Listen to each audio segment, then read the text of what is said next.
ये यमुना जी हैं। देश भर में बाढ़ आ रही है और भारी बारिश है, उसके बावजूद यमुना जी गंदा नाला बनी हुई हैं। ये दिल्ली की स्थिति है, क्योंकि दिल्ली में 17 बड़े बड़े नाले यमुना जी में गिर रहे हैं और उसके कारण यमुना जी मैली हो गई है।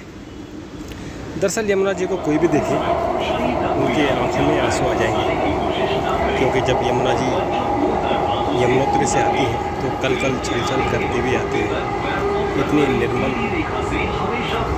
होती है कि कोई भी ऐसे ही अनायास से देखता चला जाता है। लेकिन जैसे ही ये हरियाणा क्रॉस करती है, दिल्ली की बॉर्डर पर आती है, तो यहाँ पानी को रोक दिया जाता है।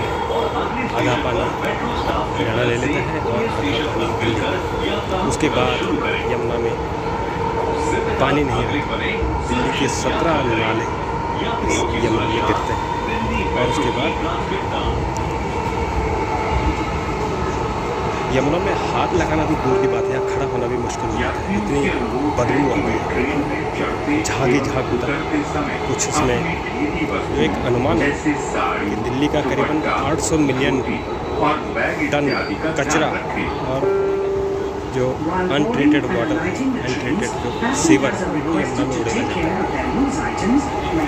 ऊपर से यमुना के दोनों तरफ एंक्रोचमेंट हो गए हैं, जगह जगह लोग कब्जा कर रहे हैं। जबकि नियम यह है कि यमुना का खादर जहाँ तक है, यानी बरसात में यमुना में जहाँ तक बाढ़ आती है तब वहाँ तक कंस्ट्रक्शन नहीं होना चाहिए। लेकिन यहाँ एक तो झुग्गियाँ बस गई हैं, कुछ राजनीतिक कारणों से बसा दी गई है।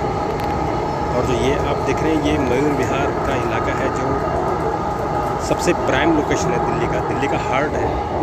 वहाँ कोई ध्यान नहीं दे रहा है। यहाँ तमाम लोग आके बस गए हैं, झुग्गियाँ बसा दी हैं यहाँ।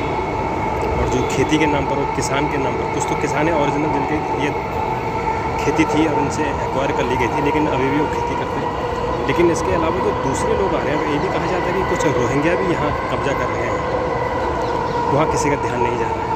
और ये एक दिन ऐसा आएगा कि बहुत बड़ी मुसीबत दिल्ली वालों के लिए हुई, जैसे कि धारावी है मुंबई में, ऐसे ही यहाँ दिल्ली में ये मयूर विहार का इलाका हो जाएगा, क्योंकि ये प्राइम लोकेशन है और यहाँ जितनी जगह खाली है यहाँ ये लोग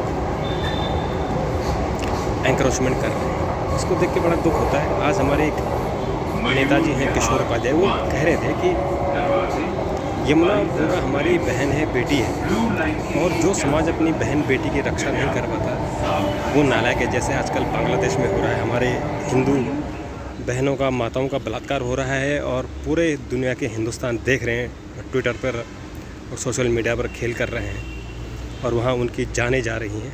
कोई समाज खड़ा नहीं हो रहा है।